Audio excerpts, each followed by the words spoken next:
Bien. La próxima conferencia es medición y caracterización del brillo del cielo nocturno del candidato a doctor en física Fernando Áviles Castro de México por la institución Dark Sky. Conozcamos un poquito a nuestro conferencista. Fernando Ávila Castro nació en Nogales, Sonora, y desarrolló sus estudios de licenciatura y posgrado en la Universidad de Sonora en el campo de la física, con especialización en astrofísica. Ha realizado actividades de divulgación por 30 años, realizando programas de radio, pláticas en escuelas y cápsulas de información para periódicos, radio y televisión. Su trabajo en el área pública se extiende incluso a peritajes legales, donde se ha desempeñado como experto en física y astronomía. Fernando Ávila ha presentado trabajos de investigación en congresos nacionales e internacionales y tiene publicaciones en revistas mexicanas e internacionales. Aquí destaca haber escrito un artículo para el libro El derecho a los cielos oscuros, publicados por UNESCO. Ha sido profesor en la Universidad de Sonora y en la UNAM. También ha dado clases en nivel medio superior y superior en instrucciones privadas. Trabajó del 2004 al 2010 como responsable del Observatorio Astronómico del Centro Ecológico de Sonora, donde introdujo mejoras a la infraestructura y equipo del observatorio. Actualmente trabaja en el Observatorio Astronómico Nacional del Instituto de Astronomía de la UNAM como responsable de la Oficina de la Ley del Cielo. Entre sus actividades está el trabajo legislativo para incluir la contaminación lumínica en los 3 niveles de gobierno, y también realiza actividades de divulgación sobre esta problemática. Fernando Ávila es el representante en México de Dark Sky International y ganador de un premio Defensor del Cielo Oscuro en el año 2016, otorgado por dicha organización. Desde el 2023 es miembro de la mesa directiva de Dark Sky International. Bienvenido entonces, Fernando, a la conferencia. Muchísimas gracias por estar. No, pues muchísimas gracias, Carolina, no solo por la invitación, sino por haber organizado este evento que de verdad ha estado de lujo. Voy a compartir mi pantalla. Sí.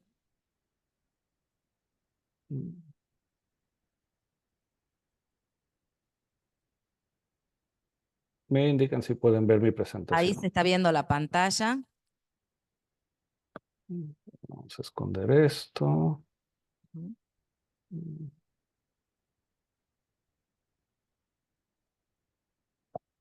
Muy bien. Perfecto. Se ve perfecto y se te escucha muy bien. Adelante. Bueno, me gusta iniciar siempre estas charlas, no importa el tema, la verdad, para todo aplica, con esta panorámica tomada desde el Observatorio Astronómico Nacional en la Sierra de San Pedro Mártir en Baja California, México. Me encanta porque ilustra muchísimos conceptos al mismo tiempo. Dadas las condiciones excepcionales de San Pedro Mártir, por un lado vemos la Vía Láctea, el centro galáctico, con grandísimo detalle. Esto se debe a la transparencia del sitio. O sea, podemos ver de igual manera las nubes de polvo, las nubes de formación estelar, una cantidad inmensa de estrellas, pero también, pues viendo la Vía Láctea, el camino de leche, que es el verdadero significado de su nombre, pues uno, si sigue este caminito, pues llega a estos domos de luz de las luces que se encuentran al norte del observatorio.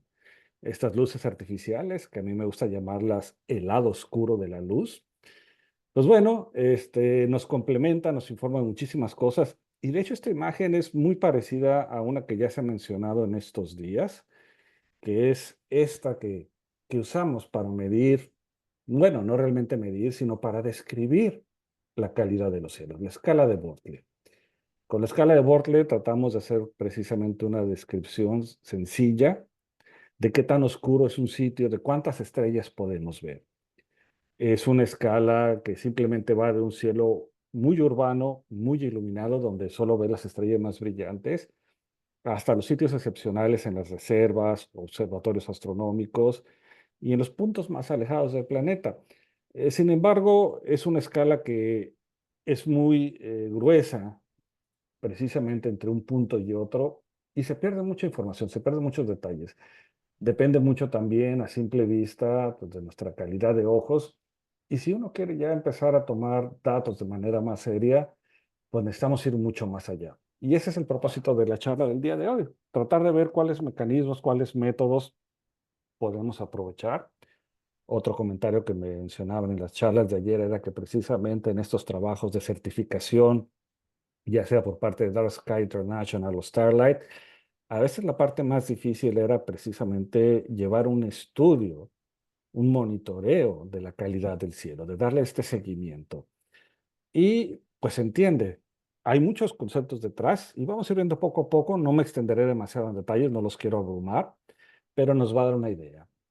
La contaminación lumínica hemos visto en estos días también varias definiciones, todas de ellas coinciden en ciertos puntos. Esa es la que tenemos actualmente en México en la Ley General de Equilibrio Ecológico y Protección al Ambiente. Habla de varios conceptos como difusión y reflexión de la luz. Habla de que va a haber dispersión y difusión en la atmósfera. Y pues bueno, como consecuencias van a dificultar las observaciones astronómicas debido a esta luz intrusa. Y pues bueno, tiene que ver con una radiación de diferentes fuentes y a la luminiscencia en las capas altas de la atmósfera.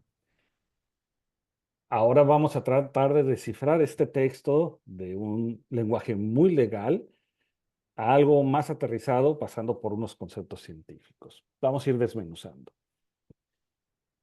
No es necesario repetirlo muchísimas veces, todos conocemos el efecto del brillo del cielo, sobre todo provocado por luces artificiales, y yo creo que nosotros, algunos de nosotros ya hemos visto esta imagen varias veces. Es una imagen tomada en las afueras de Ontario, Canadá, donde precisamente el resplandor de la ciudad, pues prácticamente no deja ver estrellas. La razón por la que esta fotografía se hizo muy famosa es porque hubo un apagón en la zona de Ontario y de la noche a la mañana, o mejor dicho, de la noche a la misma noche, pues las estrellas aparecieron con su luz natural. Vemos otra vez los dos lados de la luz natural del cielo nocturno y la luz artificial, el lado oscuro de la luz. No es la primera vez que sucede algo así. También a finales de los 80 en Los Ángeles, California, hubo un apagón generalizado y sucedió lo mismo. Pasamos del resplandor de la luz de la ciudad en las capas altas de la atmósfera a ver las estrellas. Y fue muy curioso porque sucedió este apagón y mucha gente llamó al 911, el servicio de emergencias, porque estaban viendo una luz muy extraña en el cielo, que no era otra cosa más que la Vía Láctea de verano. Y es un triste recordatorio de que muchas personas ya se les olvidó cómo se ve el cielo nocturno natural. Y pues bueno, antes de medir, sobre todo si queremos medir lo más preciso posible, necesitamos entender cómo es que se produce este brillo, este resplandor en la atmósfera. La parte más sencilla de describirlo es que simplemente la luz que escapa por arriba del horizonte, que se ha repetido una y otra vez a través del diseño de fuentes de luz, pues una vez que llega a las partes altas de la atmósfera, hay un fenómeno físico de dispersión que hace que se refleje, se difumine toda esta iluminación en partículas suspendidas, polvo, smog, vapor de agua. Y el problema es que una vez que llega a las partes altas de la atmósfera y se refleja hacia abajo nuevamente, pues los efectos de la contaminación lumínica pueden viajar decenas de kilómetros, incluso 100, 150 kilómetros de distancia, puede ser afectado por el resplandor de una ciudad que tiene un mal diseño o una mala implementación de alumbrado exterior. Y precisamente en el video vamos a ver que hay dos componentes de la contaminación lumínica. La primera son las fuentes de luz. Y mucho tiene que ver precisamente con el espectro de las fuentes de luz. Ya se ha mencionado los diferentes espectros. Se ha hecho mucho énfasis en el alumbrado público, un poco más, un poquito menos en el alumbrado de parques, por ejemplo. Y bueno, no voy a entretener mucho en esto. Sabemos cuáles son los pros y contras de todos los tipos de iluminación. También se ha repetido que la tendencia ahorita, por muchísimas razones, es la iluminación con el LED. Y pues bueno, en el LED blanco entre comillas, pues tenemos, valga el juego de palabras, todo un espectro de tonalidades, la temperatura de color. Y pues vamos desde blancos neutros, que se le llama, alrededor de los 5000 Kelvin más menos, que más o menos representan la luz blanca del sol durante el mediodía, hasta lo que se llaman temperaturas frías, que en realidad tienen un valor más elevado en Kelvin, que tienen un tinte muy, muy azulado, hasta los tonos cálidos que ya se han recomendado varias veces entre ayer y hoy. 3000 Kelvin para zonas urbanas, menos de 2000 Kelvin para zonas protegidas. Y aquí pues se empieza a sospechar precisamente la importancia del contenido azul en la luz.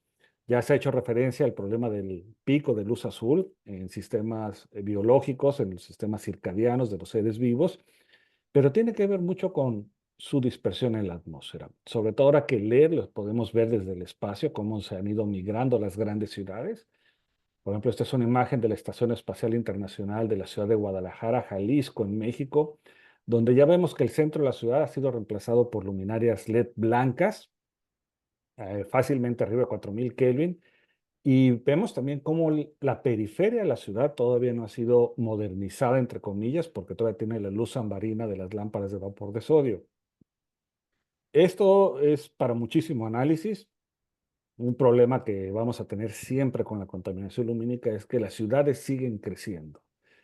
A veces no solo es reemplazar luminarias LED reemplazando las viejas lámparas de sodio, sino que también se instalan nuevas luminarias para cubrir nuevas zonas urbanas. Aquí en esta imagen satelital también podemos ver el otro problema que se ha mencionado, que es que reemplazan luminarias de vapor de sodio por luminarias LED de la misma potencia, emitiendo una gran cantidad de luz. Se está sobreiluminando. Si hacemos un zoom a cualquier centro urbano, pues ya vemos que es un panorama mucho más complejo de analizar. Ya no solo es el alumbrado público, vemos iluminación ornamental, iluminación comercial, que ya usan otras tecnologías y otros colores. Y pues bueno, como buen físico, a nosotros nos gusta hablar de espectros y nos gusta tomar en cuenta precisamente, como veíamos en la imagen anterior, pues no solo la iluminación que llega directamente a nuestros ojos, sino ya también tomar en cuenta la reflexión en la superficie.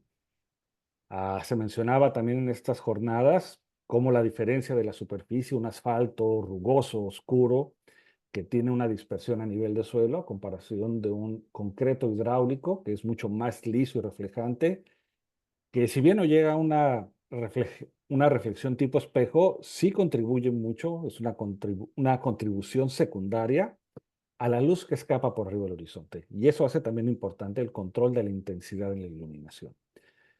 Entonces hacia arriba tenemos la luz que va directamente y la luz que llega por reflejo. Si a la imagen anterior hacemos un espectro integrado de todas las fuentes de luz que tenemos, pues lo que vamos a ver es algo similar a esto. Vamos a ver picos que corresponden al pico azul de LED. Todavía vamos a ver una buena contribución del pico de sodio, pero empezamos a ver también los picos de luces mercuriales o incluso las luces de neón de los comercios. Y bueno, el detalle es este. Como se mencionaba, para nosotros los astrónomos sería súper sencillo, súper facilísimo que todo fuera iluminado con lámparas de sodio a baja presión, que solo es una línea de emisión en el sodio.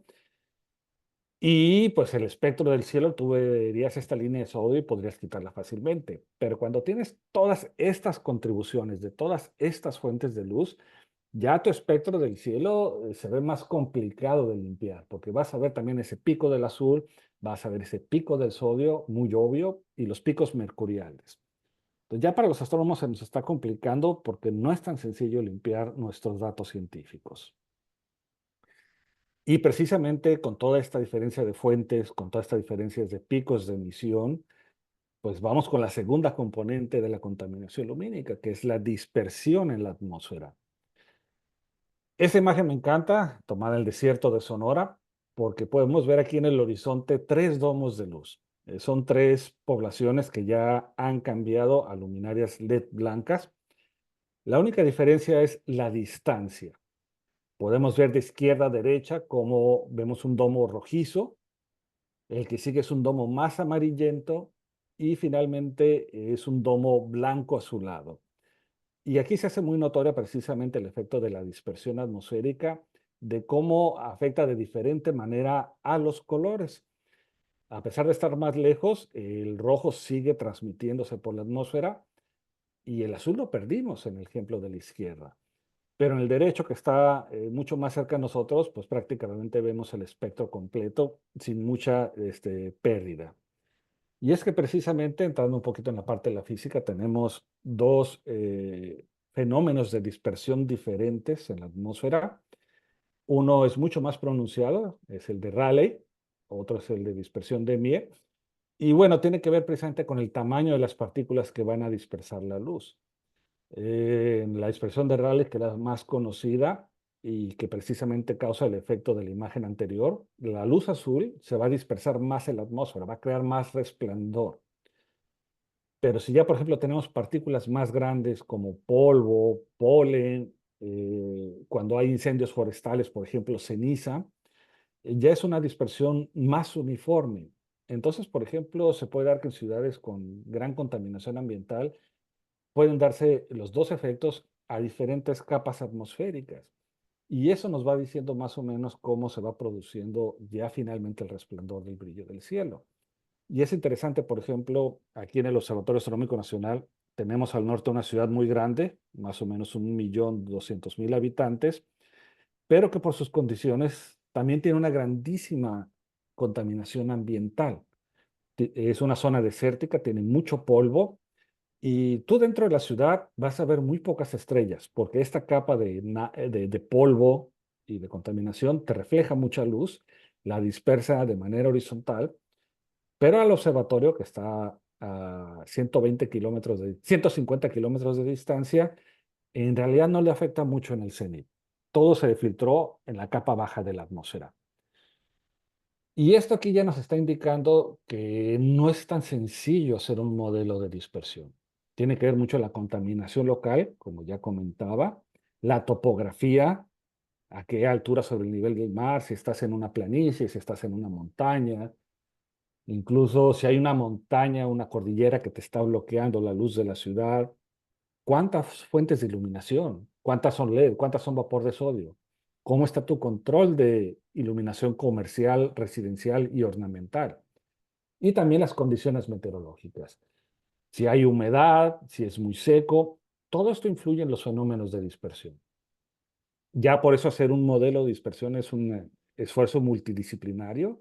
Necesitas ingenieros de iluminación, necesitas meteorólogos, físicos teóricos, astrónomos, ópticos. Y hay otros factores que iré hablando poco a poco, de que para tener una buena campaña de toma de datos, pues debes de hacerlo de manera constante, no solo a lo largo de un año, sino a lo largo de varios años, para poder caracterizar todas estas variables.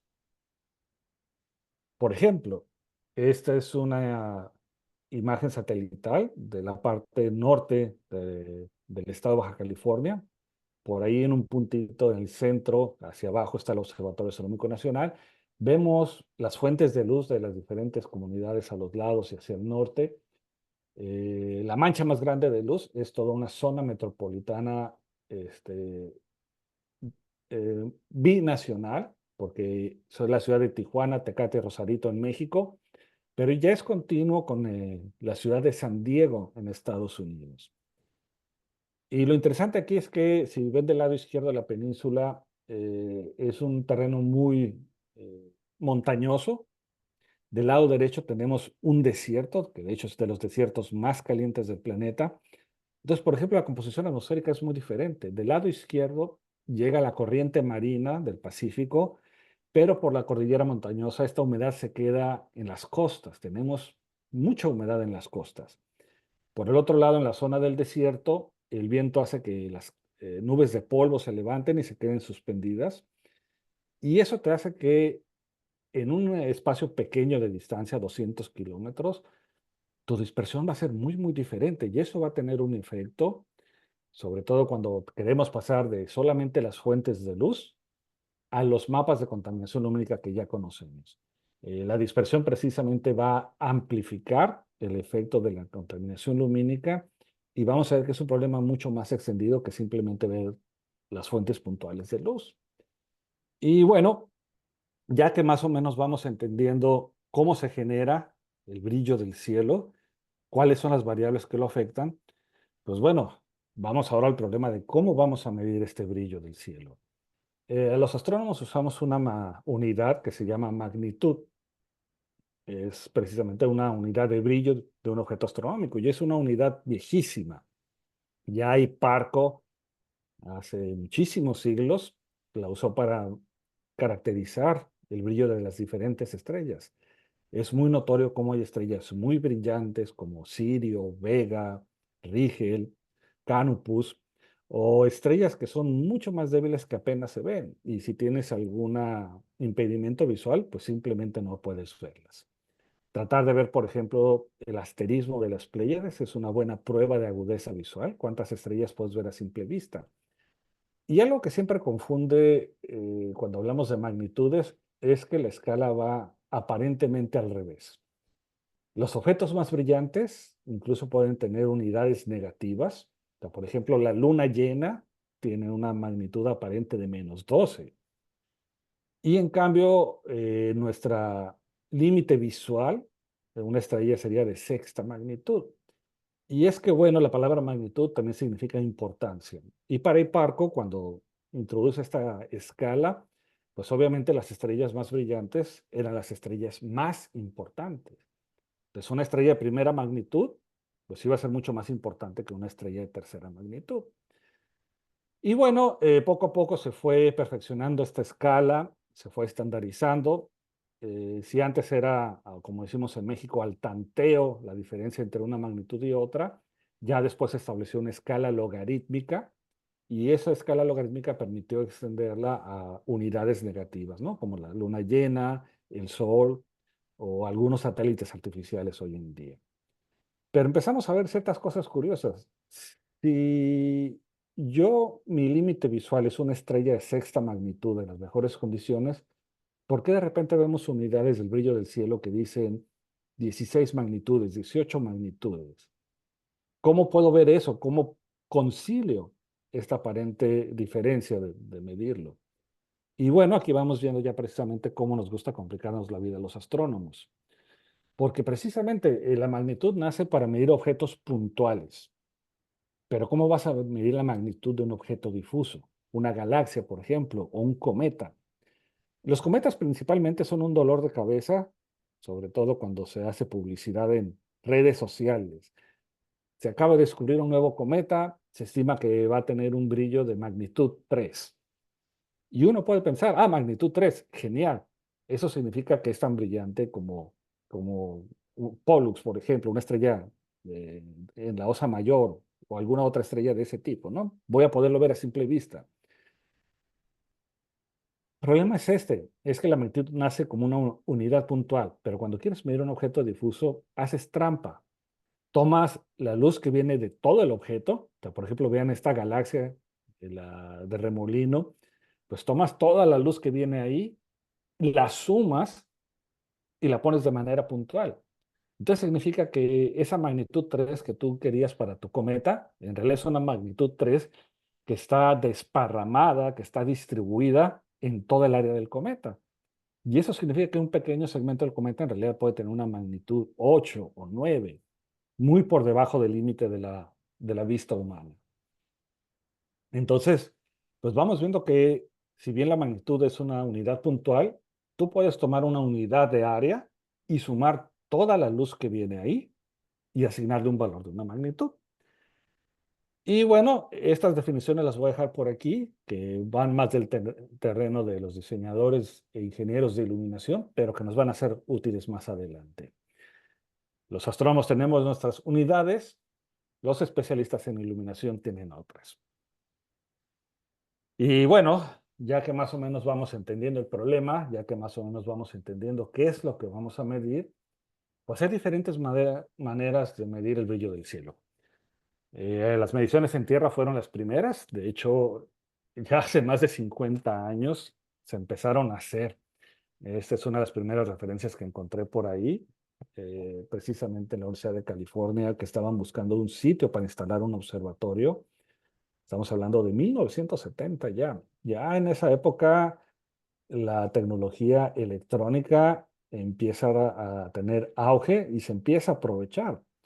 Antes simplemente la astronomía se usaba con placas fotográficas que tenían sus pros y sus contras. Un gran contra era que como todo el procedimiento químico y de revelado era todavía medio artesanal, era difícil tener consistencia.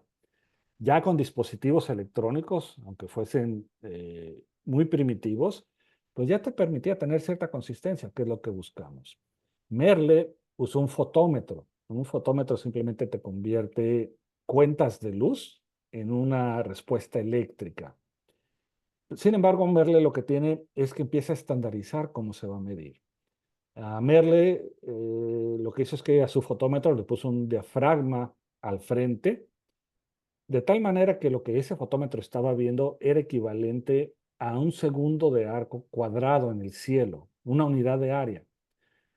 Y eso fue precisamente lo que va quedando como un estándar, ¿no? Una unidad de área estándar para poder medir la magnitud de una zona. Otra cosa que hizo Merle fue usar lo que llamamos una estrella estándar. La escala logarítmica de magnitudes que les mencionaba hace un momento, para poder definir esta escala logarítmica se escogieron varias estrellas referencia, como por ejemplo Vega, que se le asigna un valor, y esa va a ser nuestra referencia. Así hay otras más dependiendo de la zona del cielo. Lo importante de tener una estrella de referencia conocida y caracterizada es que te va a permitir calibrar tu imagen final. Y bueno, como referencia histórica, como curiosidad, estos fueron los valores que obtuvo.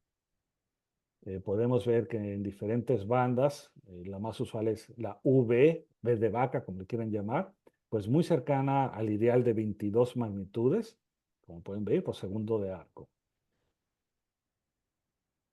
Y aquí tenemos el primer problema. Tanto los sensores electrónicos, ya sean fotómetros, CCDs, no son perfectos. Hay mucha variación en su construcción. Entonces, lo primero que tenemos que entender es sus defectos para poderlos corregir. En los CCDs, que es el dispositivo electrónico más usado en la astronomía, pues vas a tomar imágenes a tu objeto, que puede ser una estrella, una galaxia o en nuestro caso, a una zona entre comillas vacía del cielo.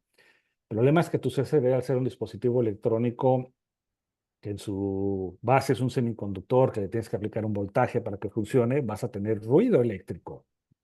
Tienes que tomar una imagen que te sirva para eliminar este ruido eléctrico. Otro problema con tu CCD es que no todas las celdas del CCD tienen la misma sensibilidad. Tienes que tomar ahora una imagen a un fondo plano para poder caracterizar la sensibilidad de tu CCD, la cual puede variar también, por ejemplo, con la temperatura, que es otro detalle. El ruido térmico tiene que eliminarse. Entonces tú tienes que tomar generalmente 4 diferentes tipos de imágenes, unas al objeto, otras con obturador cerrado, otras sin nada, pero con un tiempo de exposición igual a tu imagen, etcétera, etcétera. Tienes que hacer un procesamiento de imágenes para poder limpiar de todos estos ruidos y defectos intrínsecos de tu sensor. Y bueno, antes se hacía mucho a mano, tenías que hacer tu propio software, ya después empezamos a usar software más avanzado y la idea es esta: tomas imágenes para medir el brillo del cielo de estrellas estándar, pero también de zonas vacías, entre comillas. Ahorita les voy a explicar por qué sigo usando vacías, entre comillas. Con esto tú calibras la respuesta de tu CCD, porque al final de cuentas tienes que convertir las cuentas de fotones que después fueron convertidas a un voltaje para poderlas convertir ahora sí a magnitudes por segundo de arco cuadrado. Hay software ya que lo simplifica mucho, ya así de modo gráfico, tú cargas tus imágenes, solitas el procesamiento, tú seleccionas tu región, le dices cuál es tu estrella estándar y cuál es su valor, y ya automáticamente hace todo. Pero bueno, esto nos lleva al segundo problema. ¿A dónde vamos a apuntar? Porque contrariamente a lo que hemos repetido una y otra vez, no solo ayer y hoy, sino constantemente en nuestros eventos de divulgación, es que la noche no es oscura. Es uno de los grandes mitos que nosotros mismos nos hemos autoimpuestos. La noche nocturna, perdón, la noche natural el cielo nocturno natural está muy lejos de ser oscuro. Veamos esta imagen simplemente tomada en el observatorio astronómico. O sea, tenemos muchos fenómenos, muchas situaciones, muchos efectos. Eh, no sé si alguien quiera abrir su micrófono y decirme al menos 3 fuentes de luz difusas que estamos viendo en esta imagen.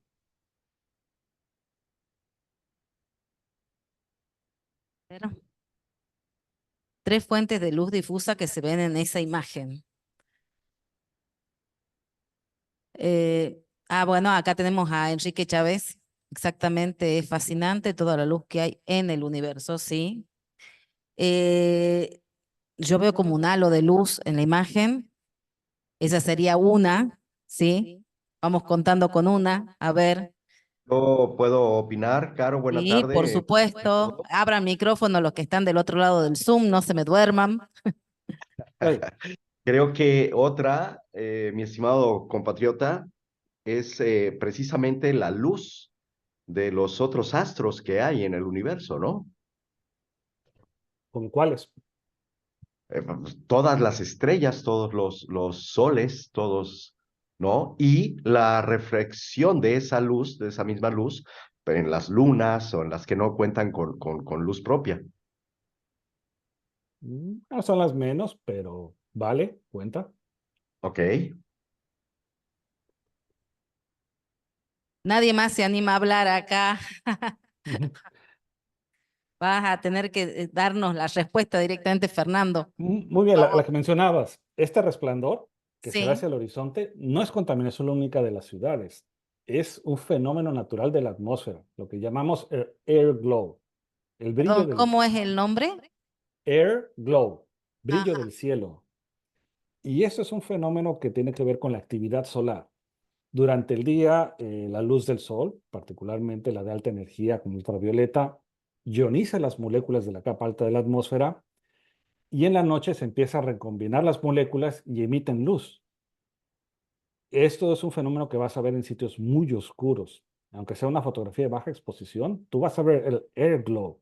Es un brillo que se da en la atmósfera. No es el brillo del cielo que está en el Eh, espacio. Es un fenómeno natural. Bien. Perdón que interrumpa, esto es lo que podría ser también lo que causa las auroras boreales y australes. Es un fenómeno parecido, pero las causas son diferentes, porque esto lo vas a ver, bueno, entre comillas, ver todas ¿Ok? las noches y las auroras Ajá. dependen de un exceso de actividad solar. Ok, Luego ok, tenemos gracias. en diagonal, de digamos arriba izquierda al centro, la Vía Láctea de verano, que se ve más brillante que el resto. Y luego tenemos otra diagonal que va, digamos, del centro hacia arriba derecha, más tenue, que es la luz zodiacal. Y esa se ve en el plano de la eclíptica. La luz zodiacal es precisamente todo este polvo en el sistema solar que al amanecer y al atardecer la luz del sol le llega en el ángulo perfecto para que sea reflejada y dispersada y nos llegue a nosotros. Y ese es un fenómeno de luz en nuestro sistema solar. Entonces, si tú quieres tomar precisamente una medida del brillo del cielo, lo más, digamos, representativa, pues le tienes que sacar la vuelta a todas estas fuentes naturales de luz. La luz Obviamente, zodiacal. obviamente no vas a tomarlo, por ejemplo, una medida del brillo del cielo cuando hay luna, la luna llena. Y eso lo entendemos todos. O sea, la luna te va a meter muchísima luz en tu sensor, pero también tienes que tomar en cuenta que tienes que sacarle la vuelta a la Vía Láctea, ya sea en verano o en invierno. No vas a hacerlo hacia el horizonte porque si, bueno, si tienes domos de luz de ciudad, a menos que los quieras caracterizar, ok, pero vas a tener un efecto de brillo adicional por el resplandor atmosférico, el air glow. Y pues también vas a sacar la vuelta a la zona de la eclíptica donde tienes la luz zodiacal. Entonces tienes varios fenómenos naturales que te pueden alterar la medición del brillo del cielo nocturno. Por cierto, el air glow, que está relacionado con la actividad solar, también cambia con los años, que era lo que les mencionaba. Tienes que tener una campaña multianual para poder caracterizar este brillo natural por la actividad solar. Ahorita que estamos acercándonos al pico de actividad solar, pues ya vieron un efecto con las auroras, pero también el air glow va a aumentar y va a estar activo esta noche, la siguiente noche, la siguiente noche. Cuando lleguemos nuevamente al mínimo solar, el air glow va a disminuir. Pero ahí está. Y bueno, si ya se quieren meter más a fondo de todos estos fenómenos naturales y cómo tomarlos en cuenta, aquí pongo 2 artículos que pueden usar de referencia. Y bueno, pues hay que sacarle la vuelta a todo esto, ¿no? Los astrónomos contamos con herramientas, por ejemplo, para ver precisamente dónde apuntar el cielo. En una campaña de observación que hicimos en el Observatorio Astronómico Nacional, solo tomamos datos en este recuadro que está en la derecha, donde están los puntitos, porque el resplandor de la izquierda es la luz zodiacal. Y bueno, la idea también es tomar hacia el cenit, porque hay otro fenómeno en la atmósfera que es la extinción, que tanto te va a absorber la luz de las estrellas, de los astros. Y la parte arriba en el cenit, arriba de tu cabeza, la atmósfera es lo más delgada posible y tienes la menor perturbación. Entonces, lo ideal es tomar hacia arriba, sacándole la vuelta a la luz zodiacal, al centro galáctico en una noche sin luna, y pues obviamente sacando la vuelta, ¿no?, de todos estos fenómenos. Tienes que tener bien caracterizado la época del año y la hora para poder escoger cuándo vas a tomar tus datos. Y bueno, hay maneras más simples que nos permiten. No todo tiene que ser de manera profesional con los CCDs en los grandes observatorios, que yo creo que esa es la parte que más les interesa a ustedes, pero era importante entender todo lo que hay detrás. Ya se ha mencionado muchísimo el SQM, el Sky Quality Meter, que pues bueno, es un fotómetro a fin de cuentas, es un diodo que te convierte la luz en cuentas eléctricas. Lo bonito del SQM es que ya está calibrado de fábrica, es decir, todo lo que les mencionaba hace un momento que se tiene que hacer, esto ya lo hace de manera interna y simplemente te escupe el valor, ¿no?, en magnitudes por segundo de arco cuadrado. Y es que es lo que hace, ya tiene definido su campo de visión, suma toda la luz que le llega de esa área, la integra y hace sus conversiones internas. La ventaja es que como es monocromático, a final de cuentas tú puedes ponerles diferentes filtros, diferentes bandas y tener una medición más precisa, una caracterización de tu entorno que quieres medir. Puedes tener un filtro desde el rojo, el amarillo, el verde, el azul, al violeta. Y puedes hacer diferentes mapas con todos estos datos, como el que hizo Kiva, una de las grandes lumbreras del brillo del cielo, y puedes ver ciertas diferencias, que muchas de ellas tienen que ver precisamente con el comportamiento de la atmósfera y su dispersión. O sea, por ejemplo, pueden ver en la imagen de arriba, en la gráfica de arriba, cómo está por los diferentes filtros y cómo en ocasiones a cierta hora el filtro en el rojo se ve mucho más brillante y en otras ocasiones, por el contrario, el rojo es mucho menor.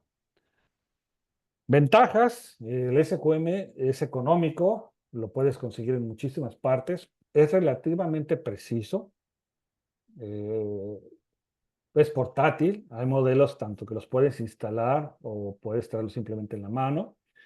Y pues como está más o menos estandarizado, puedes comparar resultados con otros sitios, ¿no?, con otros lugares.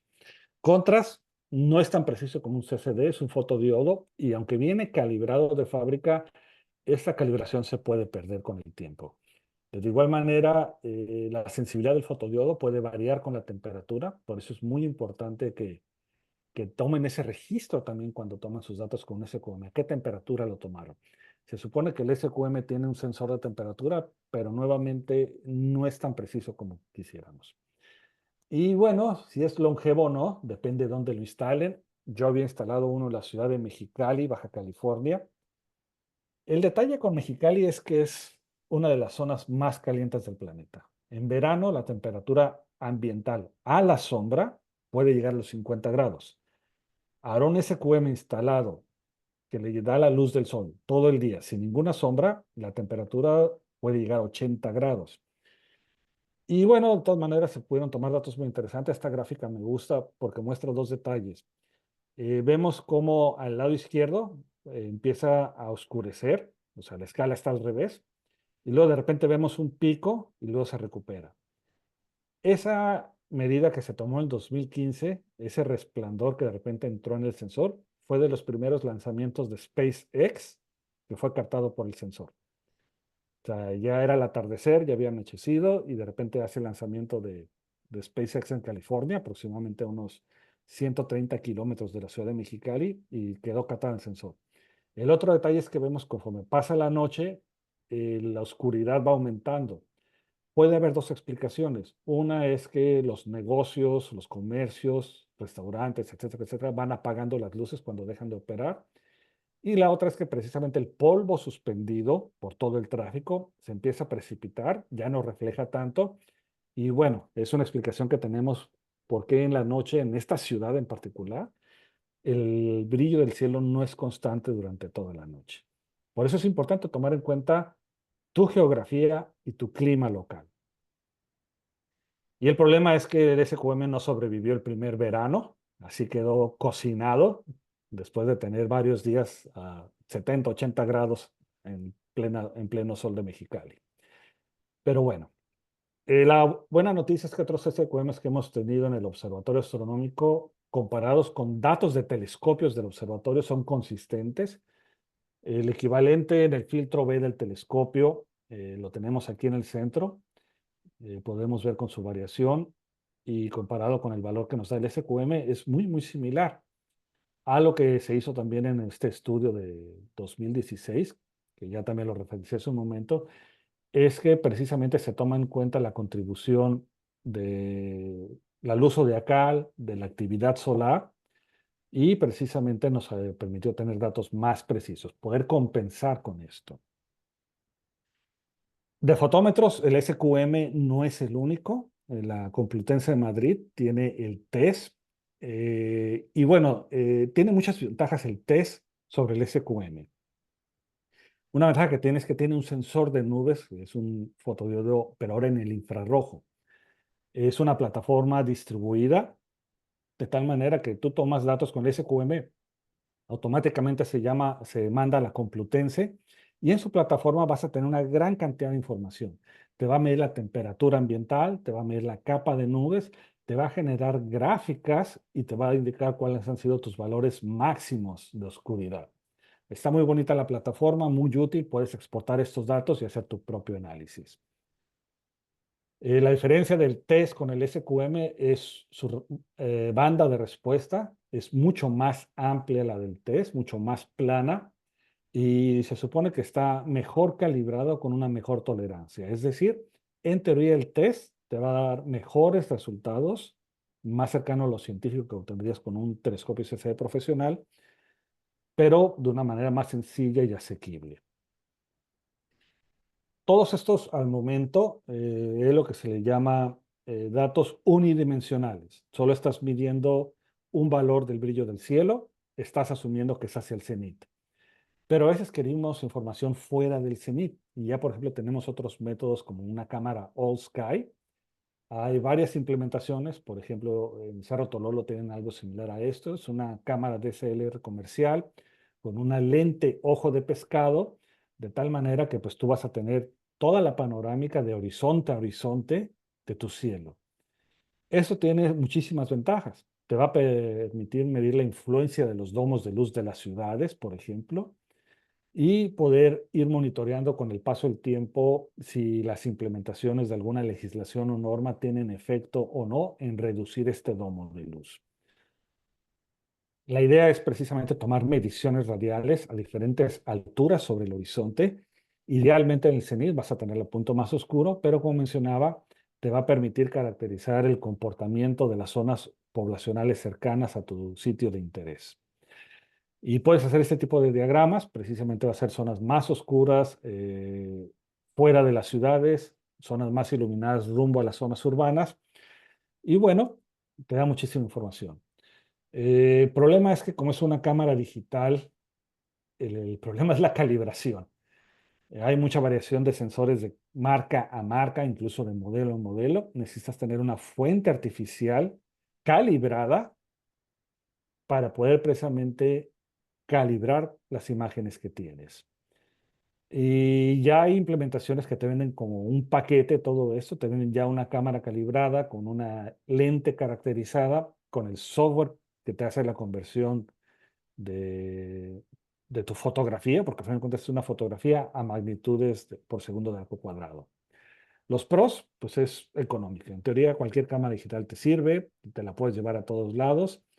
Bien calibrada, te da una precisión similar a un SQM o un TES. Por la sensibilidad de una cámara digital es rápida, estás hablando de exposiciones de segundos. El problema es la calibración. Como les mencionaba, tienes que hacer conversión en la calibración de una fuente de luz que te va a dar lumens a magnitudes por segundo arco cuadrado, que no es tan sencillo.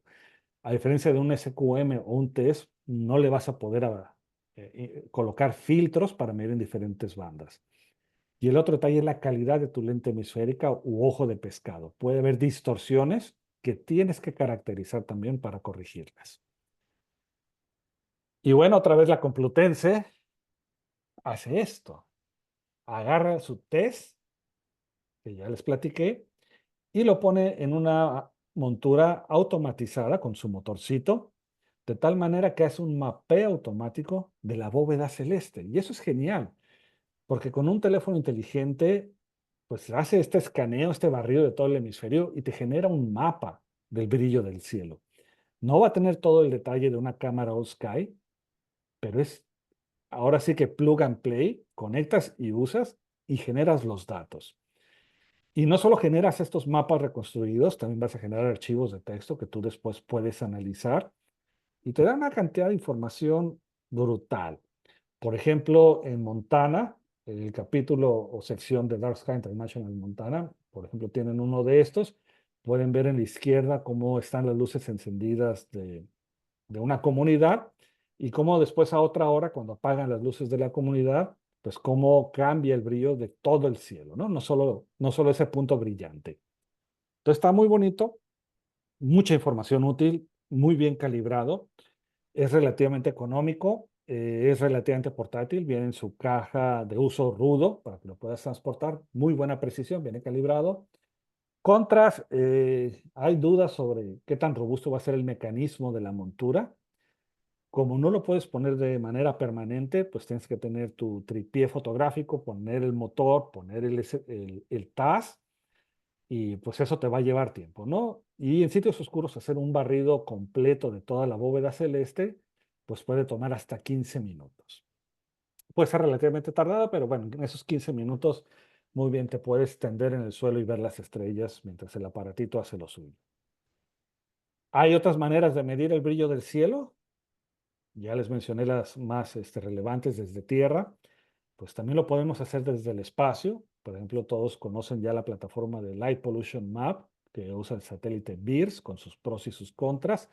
Hay que tener mucho cuidado cuando lo usamos. Muchos datos pueden ser engañosos. Aquí comparé, por ejemplo, en un lapso de 3 años, los 4 sitios con mejores condiciones y grandes observatorios del planeta, pero de repente te encuentras datos como Hawái, donde vemos que los valores máximos del satélite BIRS, o sea, está arriba de los 2000 comparado con los otros sitios. Y el detalle está en que los volcanes de Hawái que estaban activos en esta época emiten mucho en infrarrojo y te suben el valor de manera artificial. Hay que tener mucho cuidado con eso.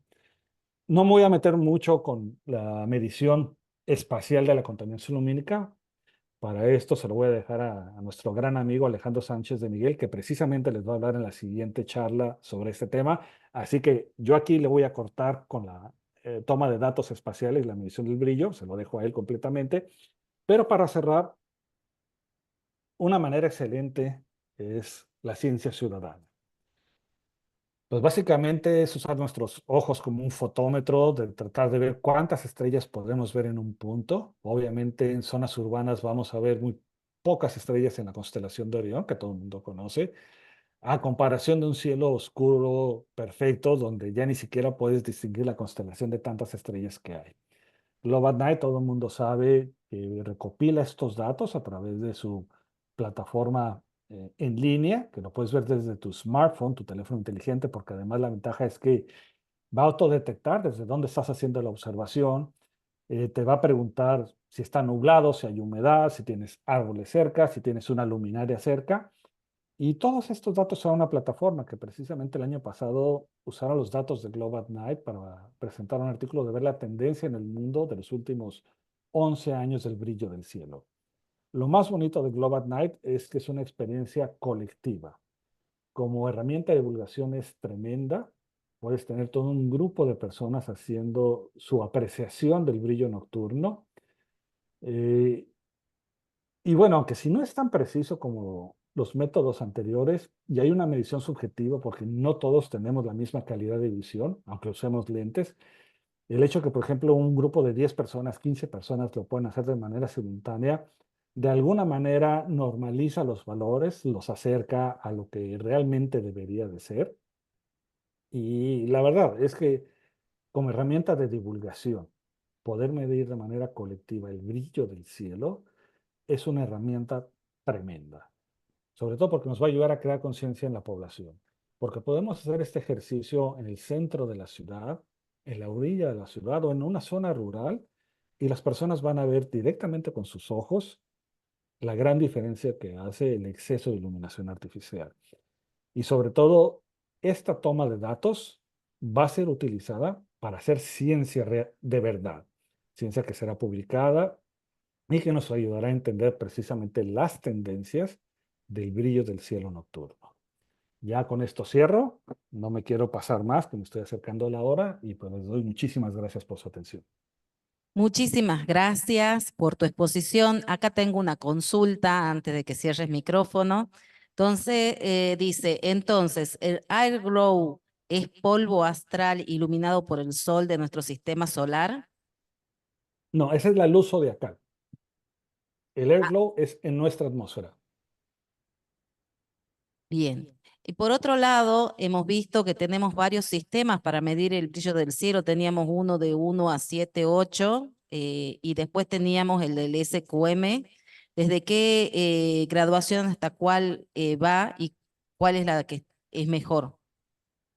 Mira, te lo voy a decir de memoria. El SQM va de más o menos como de 11 a 23. Idealmente, la referencia se ha tomado que 22 magnitudes por segundo de arco es lo más perfecto que puedes tener. Y como ya vimos, hay muchas fuentes naturales de luz durante la noche, ¿no? Las Sí. mismas estrellas. Entonces, no puedes ir más allá de 22. ¿Qué significa que si obtienes un valor de 23, por ejemplo? Significa que tienes un nublado tremendo arriba de ti que no está dejando que llegue la luz de las estrellas. Entonces, por eso también no solo es tomar datos, es saber qué es lo que estás midiendo, qué es lo que estás observando para poder interpretarlos. Esa parte es igual o incluso más importante que simplemente recopilar los datos, saber interpretarlos. ¿Se puede medir entonces algo menos de 11 o 11 es el mínimo que mide el No, pues es que 11 ya estás en una zona urbana completamente iluminada, o sea, ya no hay noche. Ya no hay noche, bien, perfecto. Entonces de 11 a 23, por lo general 22. Muy bien, Es a lo que debemos aspirar, es lo realista, como menciono, o sea, Canarias, Hawái, Chile, San Pedro Mártir es 22, ¿no? Es porque ya vimos, hay muchísimos fenómenos naturales que no te van a dejar ir más allá. bien. Muchísimas gracias por tu exposición. Te agradezco mucho la deferencia de estar aquí. Vamos No, a al contrario, seguir muchísimas con gracias, Carolina.